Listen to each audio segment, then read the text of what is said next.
Made with Love by Integro. Welcome. Today we're at Integro. We're going to be talking about Autism Awareness Day, which is on April 2nd. And we have a wonderful selection of people here with us. One of the facts that when I was researching for this conversation was about how WHO says that 1 in 100 children have autism. And WHO. I got a little bit of a nod from Kreeti, but this is why I get the experts to come and tell us what's right, what's wrong, right? So let me jump straight into the intros. We have Bisma Shaikh, who's a speech and language consultant. She's the winner of the People Award. She has a huge community of people who firmly believe in everything that she says. She's a consultant, a therapist, and a parent guidance coach. So thank you, Bisma, for being here with us and sharing your expert opinions. Thank you so much. Thank you so much for bringing this platform together and having this discussion. I think with all of you being, more experienced, more hands-on experience with children on the spectrum. And thank you. And now next up we have Kreeti Bhatia. Kreeti is a mother of 2, and she formed a community of what she calls special moms when her son was diagnosed with autism. She herself is a recipient of Gurugram's Achievers Award, as well as She the People's TV's 40 over 40 award. She is dynamic. She is somebody who brings people together and firmly believes in a better tomorrow for all of our children. So Kreeti, thank you so much for being here with us. We really value your precious time. Thank you, Akila. Thank you so much. Thank you for doing this conversation, this much needed conversation. Thanks. And last but not least, we have Rohini Katriar. She is a mother of 2 as well. She's based in Mumbai, a CA by profession. She chose to stay at home when her son was diagnosed with autism. And she now writes about her experiences along with many other things. She's a fabulous poet, by the way. So she has a blog of her own and is an amazing listening ear for a lot of people who are out there who are in similar situations as herself. And one of the things that she does like to talk about is her journey with her son. And it's amazing to have you here. Thank you. I do believe that it's, like we were mentioning earlier, Rohini is one of my best friends. So it's also a bit of a personal journey for me to have her here and to talk about it. I think it's a private phone call that's now going to go public. Thank you, Akila. I'm so proud to be here and see you do this and with the voice of our children, of whom so many don't have their own voices yet. So I'm going to pick up on what you said, and let's start at the diagnosis period, right? Now, I think that, when we look at the society at large, because autism is a spectrum, right? ASD is an autism spectrum disorder, right? A lot of people who have not encountered anybody with autism, or because, of how media portrays autism again, right? There's a lot of different opinions out there of what autism actually means and how it actually plays out amongst different children. Like I know for a fact that, there are some children who, but he doesn't look like he has autism. Like what is that supposed to mean, right? Or, why is he doing that? I thought autism children can't speak. There's so many different opinions about what autism means. So I guess for me over here is that, would you be able to explain it to a layperson who has absolutely no idea what autism means? How would you go about doing it? Rohini, maybe we'll start with you. So one of the easiest ways to define autism, and again, it's a spectrum, but one of the baseline criteria is there's a social communication disorder, which then covers everything else, right? Which will cover speech, which may cover tummy issues, which will cover gross motor skills. Any non-linear development of the child in ideally social and communication skill areas, is diagnosed as autism. However, there are called comorbidities. So a child with autism is also very likely to have a few more layers of diagnosis or labels, as they are called. So a child with, say, for example, cerebral palsy may also have signs of autism. So it is then the 1 in 100 actually goes out the window, because then we're looking at it as a disability, right? So we're looking at disabled kids are not just kids on the wheelchair or hearing or visually impaired. Those also lead to social communication issues. But at the baseline, and which is how mums like Kreeti and I would have figured out that our kid is not developing as per the milestone that it should be, is it's generally instigated with a social communication speech delay. That's the first thing that hits you. We were very lucky, myself, that we were able to identify this in my son when he was about 2, less than 2. And therefore and in India, I think we were even luckier that we were able to get a diagnosis, and being in Delhi, we started him on early intervention as little as 2.5. Dave is the lucky one where his signs and his symptoms were very obvious and we were able to pick it up. There are many children who actually go under the radar till they're about 5. Right? Because they are otherwise functioning quite well. It hasn't hit. They're not absolutely speech delayed. There's a lot of kids who go under the radar who are at the cusp. And that is the population that actually A, can be served best with early intervention, and B, very often does not get the services because they are not labeled in time or they're not caught on in time. Kreeti, would you want to add to this? No, what Rohini said is absolutely correct. Coming back to actually your question, how will you explain autism to a layman, somebody who probably will not be well versed or doesn't even know about this condition at all? So in very simple terms, Rohini and Bisma, feel free to correct me if I'm saying it wrong. In very simple terms, autism can be when a child has trouble communicating and understanding what people are thinking and feeling around them. That is what autism is all about. And they find it very difficult to respond to gestures, to your facial expressions, to your touch, and even your language sometimes. That's when the language impairment also comes into picture. So if I have to make somebody understand what autism in a dabba, this is autism, now I'm serving it to you. This is autism. This is what autism is all about. And once you start breaking everything, like Rohini pointed out, it's a spectrum. It's a huge umbrella of a lot of impairments that comes under it. But the main thing about autism is that if you have met one child with autism, you have met one child with autism. So it's not like sardi, zukham, nazla, khasi that, your throat will itch, everybody's throat will itch. So, okay, fine, you have a throat infection. Your naak is band, so that means you have a nasal congestion. It is not like that. If you have met one child with autism, you've met one child with autism. So the symptoms might be 23 symptoms, and out of the 23 symptoms, maybe 7 might overlap with each other, but the rest will not. Our children respond to different situations, to different things differently, very, very differently. You might find in a typical environment, if it's a party going on or something, and there's very loud music going on, you will find a couple of autistic children dancing on the dance floor because they love that vibration in the ear. Standing next to the speaker, they love it. But then you will find a few children who will be like this. They don't like the noise. They don't like the sound at all. They're sound sensitive.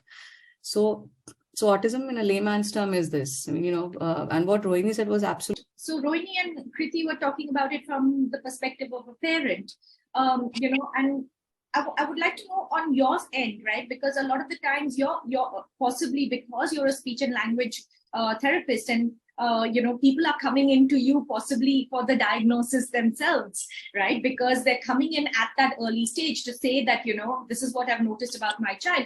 Has it been difficult for you to kind of have those conversations with parents? How do you then explain to them? Because I'm assuming that there's also various different people from different backgrounds, different perspectives. And not everybody, even as a parent, has necessarily heard of autism until you've actually experienced it, right? So that must be a difficult conversation to have. And how do you break it down for that parent?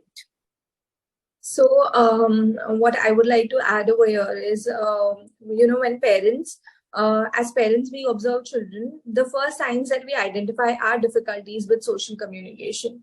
But when it comes to us identifying the difficulties, it's not just social communication, it's also the sensory difficulties, which are highly impacting the child's social communication and functioning in their everyday day-to-day life. So when it comes to autism, these are the two important points that I tend to highlight for parents. The second thing that parents come to us is that our child is not talking. A child has not yet started talking. So a parent feels that the difficulty is only in talking. But the difficulty is not just in talking. It's even in understanding language. It's even in comprehension, in the language comprehension, right? So it's a combination of difficulty. The third thing is that I tell parents is that, a child with autism is having difficulty not just in verbal, but even in non-verbal communication. Like if you have to distinguish between, a child with autism versus a child with hearing impairment or Down syndrome, if you say. So those children, even though they can't communicate, verbally, they'll be able to communicate their needs and a lot of other things non-verbally by using, some of the very early gestures like pointing, pulling, waving, or, easy gestures like calling, come here, or no, we don't want. But with children on the spectrum, the difficulty lies in both verbal and non-verbal aspect of communication. So these are some of the points that, help us tell parents that why autism is different from the other conditions and what exactly are the difficulties that your child is facing. And that sets a hierarchy for us on how are we going to, work on on this child and, help him achieve these skills. So it starts at the basal level and not at the level of talking. True. I remember when I was first getting a diagnosis, so we went to a developmental pediatrician and she said, have you heard of this thing called autism? And it was first week of April, and it was April 2nd, so there were autism awareness checklists coming out, and every night I would be like, but he doesn't tick off these things. And the next day I'll be like, oh my God, but he does tick off so many of these things. And when I went to the psychologist, she's like, it's not just that, there's name recall, there is pointing. How does he ask for stuff if he's hungry? Right. And then I started thinking that, he doesn't ask, he just helps himself. And I had just put it down to such an independent kid, because he had no gross motor issues. He was fabulous in gross motor, right? So then I said, so how does it impact his life if he doesn't recall his name? Like I'm calling him, he doesn't respond. How does it really matter? It matters. Because if I take him out, he's running, he's not going to turn around, right? How does it matter that he's not pointing? Because pointing is literally communication 101, right? And from early intervention, like I said, the hierarchy of needs, we had to start from like absolute rock bottom to say, look at mama. Right. And now I realize I was quite a silly parent, because my first question to the therapist would be, so will he start talking in like 6 months, 1 year? And today I don't care about the talking, because I need him to communicate. I need him to be happy. I need him to be regulated. All of these are words that were not in my vocabulary, but actually form the basis of any happy, healthy child. The one thing I'd like to add is that both Kreeti and I have other children, like our children with special needs have siblings. It hugely impacts how you work as a family, how you function as a family, right? And it impacts those who love you and those who love your child and those who are invested in your child. So, one of the nicest things that you can actually have is a sibling. And it's also one of the hardest things to do, because you're always trying to sort of bring it down to the level of a 5-year-old understanding why her 2-year-old brother is not talking. So this analogy is something I love it. And that's how I explained it to my daughter, who was at that point 5, that we are all flavors of ice cream. Right? So you and me are maybe vanilla and chocolate, which everybody loves, but Dave is like blackcurrant. So it's not a common or a widely popular ice cream flavor, but it's still ice cream, and he's still ice cream. And some people do like it, right? Like my mom loves blackcurrant ice cream, so he's an ice cream. And that gave her the confidence to go out to the park. And if somebody would say, what's wrong with your brother? She would say, he's blackcurrant ice cream. So I think also changing the language around the word. I don't like to use the word that he's disabled. He's differently abled, which means that while, yes, he may not function at the level of many other children or his peers, he still deserves every single opportunity that every other child gets. And that is my role as a mother.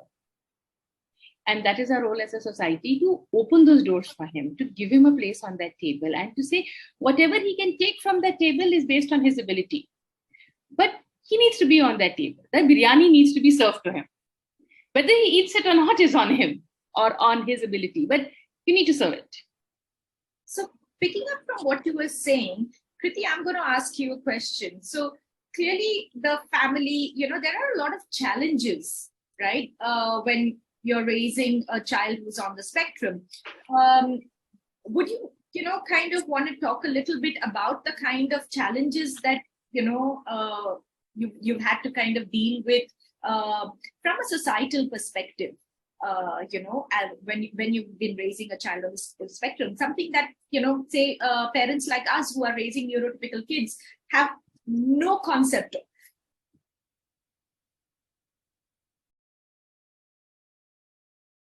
Societal pressure is, I think, I mean, every family, every mother, every parent go through it. Even you as a parent go through a lot of societal pressure and all. So the main challenges that actually is very commonly seen amongst us is first acceptance. It takes years and years for a family to accept what has just happened or what has just been served to us. Per se, the diagnosis. That is the first challenge that one goes through. And what I am a very strong believer of conviction in life. If I myself am not convinced about something, I'll not be able to convince anyone around me. So acceptance is the first deterrent which we are faced with. We are just not ready to accept as to what just happened, what was given to us, what is this doctor saying. My son was absolutely fine. My daughter was absolutely fine. What just happened with us? So that is where the challenge starts. Then comes the societal, I will not call it societal pressure, but I will call it the family's aspirations or the familial aspirations that you have and the parental aspirations.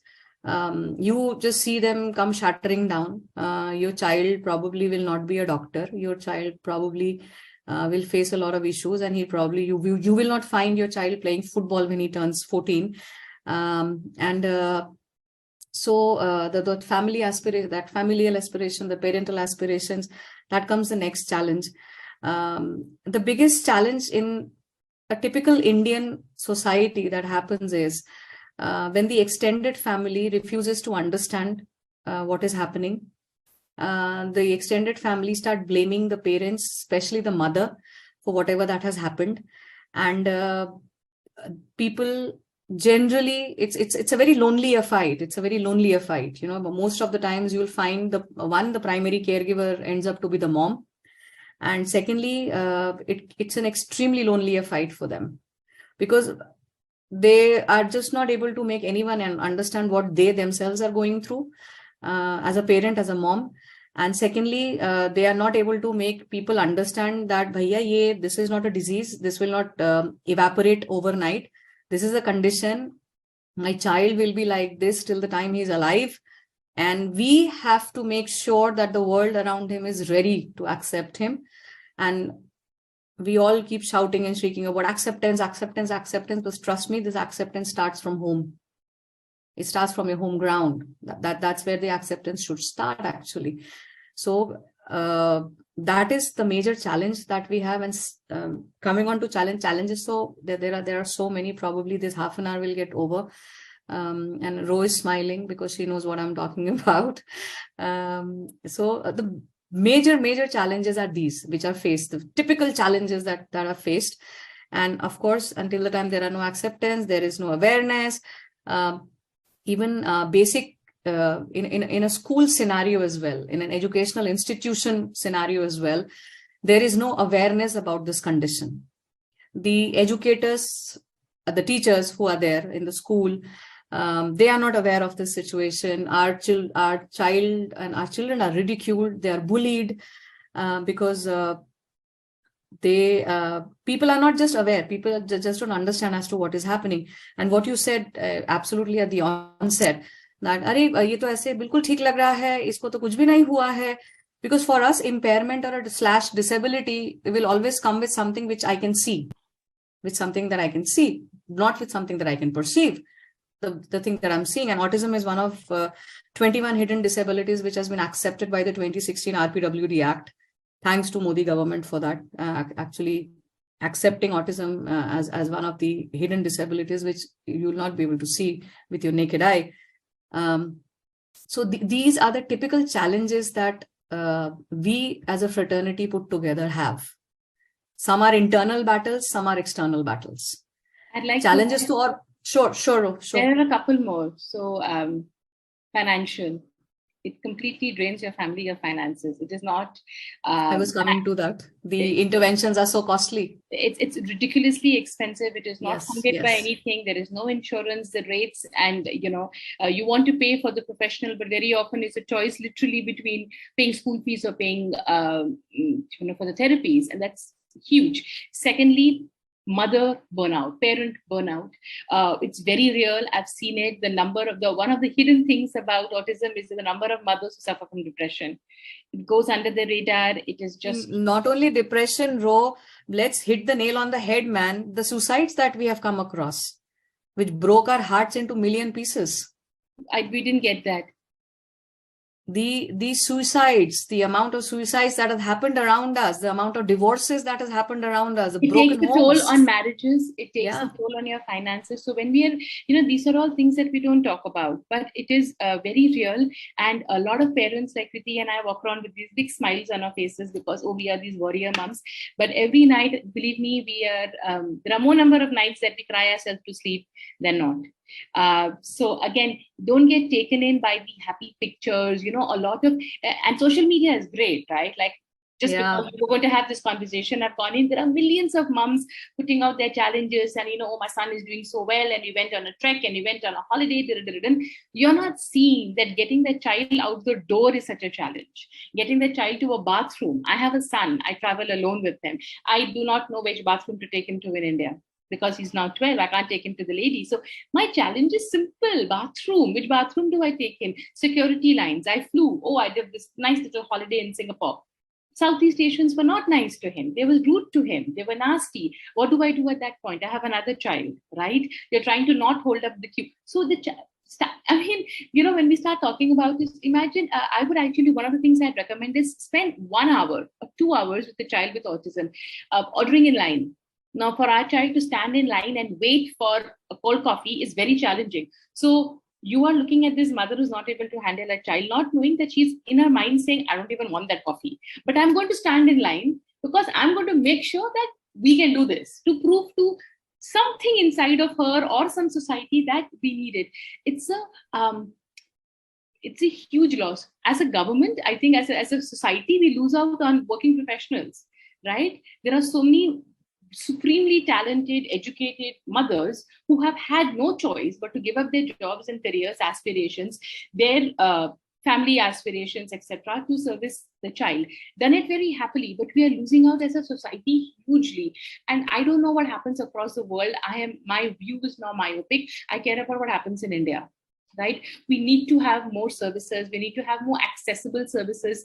We need to have more professionals in the business because, Bisma, you would realize that there is one speech therapist. The queues to meet someone like you would be as long as my arm, right? I don't know when is the earliest appointment one can get with you, right? There's another point. There's another point which I always keep talking about, especially post-COVID, is social isolation. Yes. Go and ask the families. I mean, I am a prime example of it. I don't even have to go any further. The amount of family dinners and family functions and birthday parties I have missed, I have not been to, is amazing. And our children don't get invited to birthday parties. We all stay in residential complexes. We have a very nice neighborhood, but my son never gets invited to birthday parties. When it's his birthday, I make it a point to invite people because I want people to meet him. I want people to wish him. I want people to say nice things to him. I want him also to see how's everyone else. So during COVID, everybody got to know about a term called social isolation.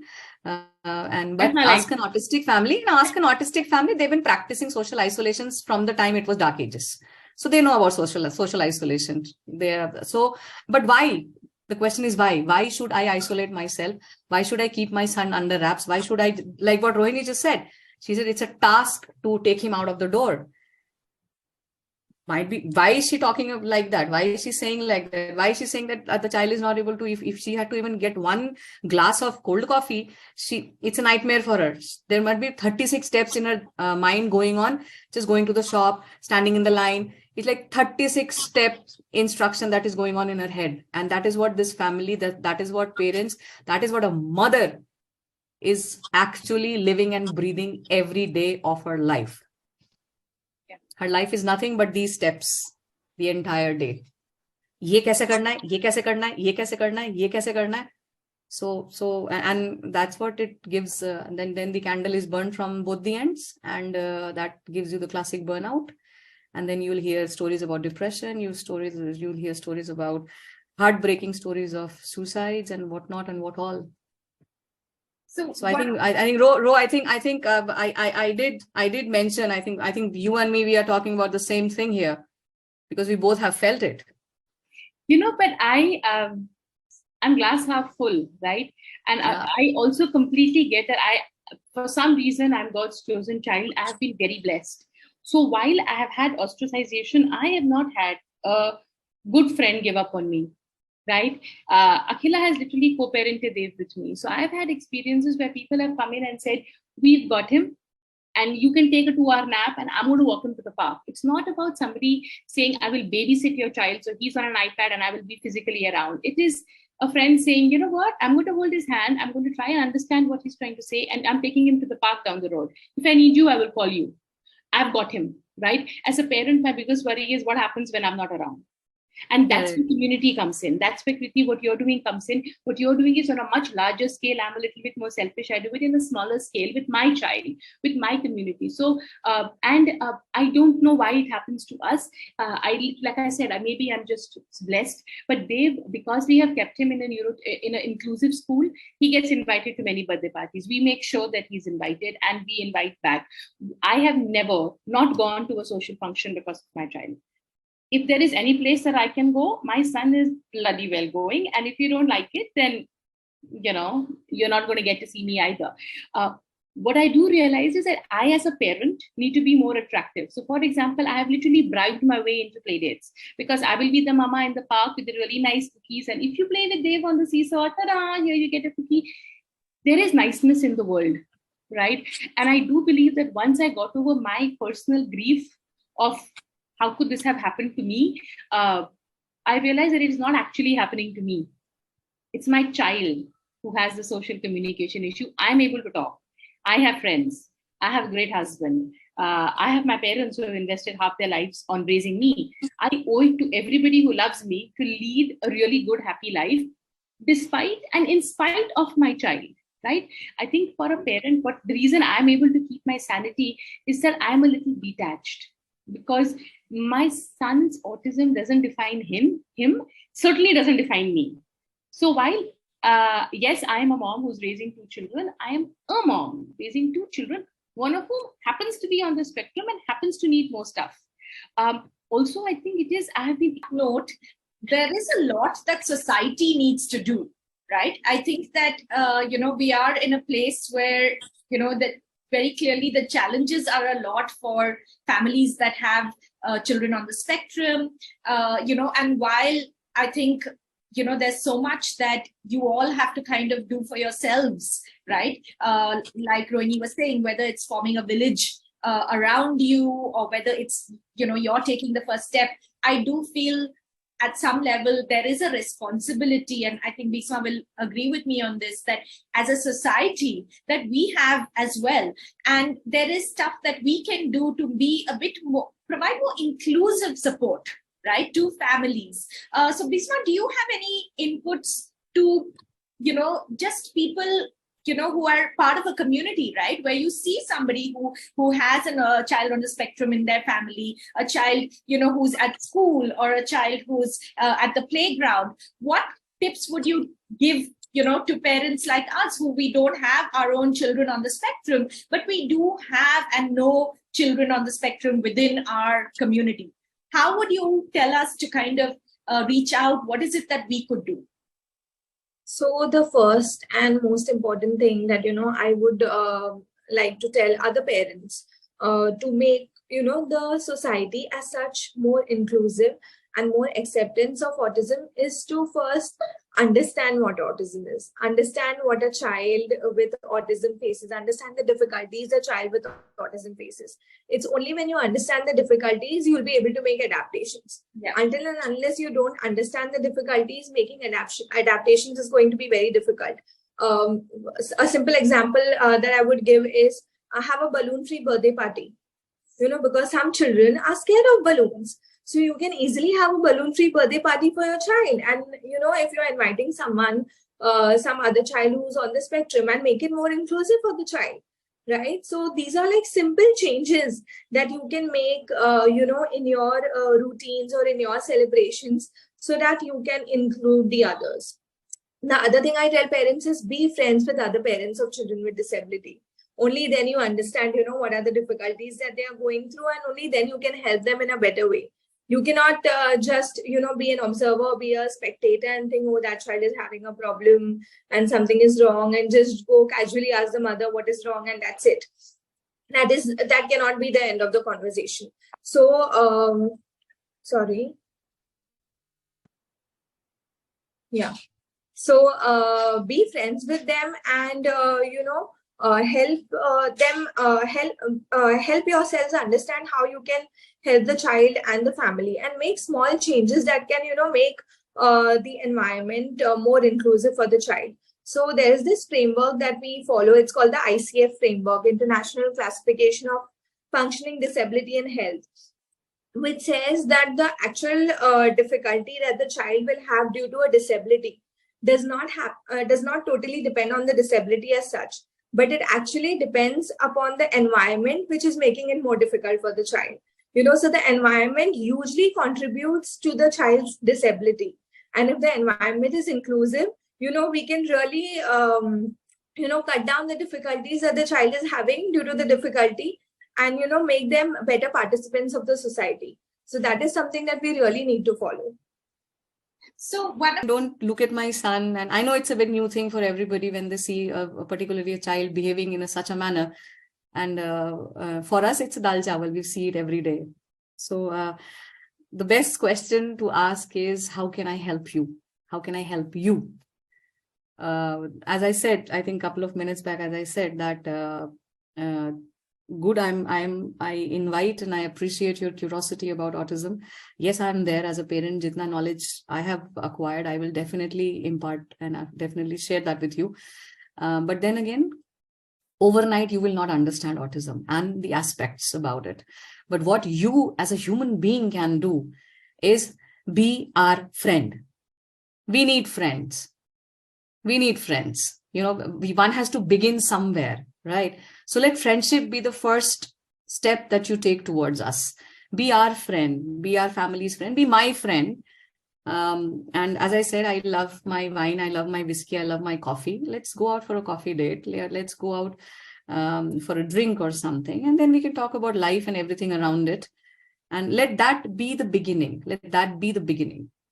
Be our friend. We really need friends. Like Rose said, Very cute. Can I get him something? What would he like to play with? Or can I have my kid play with your kid? And how would he like to play? Right? Very often it's hard for another child to play with our child because, kids are very unpredictable. Our child is also unpredictable. It doesn't lead very well. But as an adult, you can just say, I noticed your kid and, I'd like to sort of, what can I do to make this a happier experience for you? Like, you start with friendship and don't treat us as charity. We are very quick to understand charity versus empathy versus sympathy. I don't need charity. I don't need sympathy. I will get my kid what I can afford to give him. But be empathetic, be a little understanding that if, my son wants to go on the slide 3 times and it's not his turn, ask me, is it okay if we let your son have 3 turns, or are you trying to, or how would this work out for you? Because there are many instances where I actually say, don't let my son do that because I'm trying to teach him turn taking. Don't let him get away with that manners because I'm trying to teach him something, right? So just the sensitivity about, because I know, and don't talk to my son without checking with me the language he understands, right? Like things like, what is the language that he will be most comfortable in? How should I, right? And sadly, one cannot teach this. One is just born with that empathy, or one develops it, or one actually develops it sadly when you become a parent yourself. Like, I know for a fact that when I was younger, I didn't know anybody in my class or school who had autism, or there were slow learners who were just not in the system. And today, when it's my kid, I'm screaming and harping about, my kid needs to enter the system. I reflect on how good a friend was I to kids who were differently abled. So, what did I do? On that, I would also like to add over here the question that you started with, Akhila, that, when you want to initiate the conversation with parents and should we go and ask, what is your child's diagnosis? Is this the same question that we would ask to parents of typically developing children? Yeah, that's no, right? No, we wouldn't, right? So that is not an appropriate form of social interaction. Why, out of all the things, you just want to focus on the child's diagnosis? Why can't you just go sit beside the parent, smile and say hi? Yeah. Just how would you interact with any other parent? That's how it should be, right? That's how it should begin.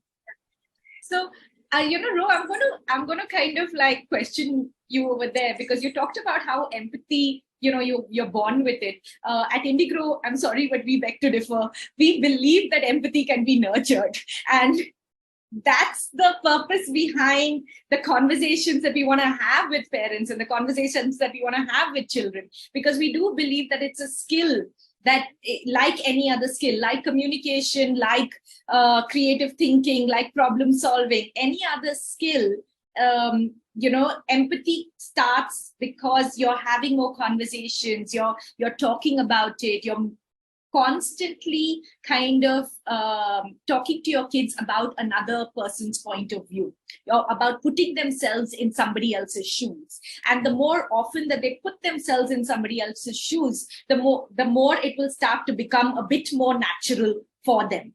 And I think that that's where it all kind of begins. And I think that the purpose at some level for us with this conversation also is that as parents, I mean, as grown-ups, I can tell somebody, go and have a conversation, like I said, happily, Kreeti, next time I'm in Delhi, we will do that wine and whiskey date, but at the end of the day, for your kids, right, for our kids who are all in social environments, I want to raise empathetic kids. And I don't want to leave it to choice. I don't want to say, oh, my child is, unempathetic. That's not, as a parent, that doesn't sit easy with me. So the simple solution to that is opt for a school that is inclusive. Yes. Right. So here's the thing about inclusive schools, right? And why they don't work. The finance of it, and I'm an accountant and I'm very banya in my mind. So the finance of it doesn't work, because if other parents do not want to put their child in a school that has children with disabilities, then the financial model of that school will crumble. So it is up to the rest of the parent body to say, we are okay with our kids being in school with you, right? Yes. That's the only way the peer interaction happens. And those schools systemically are very few and far between. And Kreeti and me can write a book, and I have done it in Delhi and in Bombay. And, really, short of literally writing to Mr. Modi himself and saying, get my kid into a school, I have done it all. And it should not be so hard. And you know why it is hard? Because the teachers are scared that the rest of the parents will complain and say, my kid is picking up bad habits from your kid. Yeah. Where is the empathy there, right? So even if a 3-year-old wants to learn, he is only going to learn as much as the environment his parents allow him to be in. Yeah. So, right? So that is where we need to sort of say there should be no special schools. Yeah. There should just be, every school should have 10 kids per grade who have difficulties, and the school system has to figure it out with government support. Parents like us are bleeding ourselves dry financially anyway. We'll pay for it. But don't seclude them. Don't do this othering business where they go away. Then how is empathy going to happen? And it starts in school. So Indigrow is actually right, because it starts from the ages 3 to 6. My goal in life is that every school that Dave attends, every child that my child interacts with is going to be part of a society where they may end up raising a child with special needs. I want them to look back and say, you know what, we need this family. This auntie seemed okay. This kid seemed okay. She was okay. I can do this. Right? It is not going to happen if our children move away and they're kept in a part of society that the rest of the world does not see. It is going to happen if they are upfront and center. And it starts with play schools. It starts at 3 to 6. It starts at a very, very young age. And then the empathy will grow, because you can't expect a 25-year-old adult to suddenly get empathetic towards a 25-year-old on the spectrum. It's not going to happen. Yeah. Right? Bisma, on that. Right. I'd just like to say that open your heart and your doors to the larger community. You will find, I promise you, that there is only happiness and there is something for you on this table as well. It's not that when you give to us that it will be an equal give and take relationship. You will learn from us as well. So keep your hearts and your homes open, and I'm hoping that this creates a nicer, slightly more empathetic society. Kreeti, would you It's like my favorite 3 words. Let's be friends. And Bisma, one last message to the community. So one last message that I would say is don't be judgmental towards other parents and their children. Like, just when you go and interact with them, have a clean slate, just go as a friend with, genuine love for the other person, and don't judge them. Perfect. Thank you so much. I greatly appreciate your time. It's been a pleasure talking to all of you, and I wish you all lots of love and success in your lives. Thank you. I hope you enjoyed this video. Visit us at integralkids.com for more.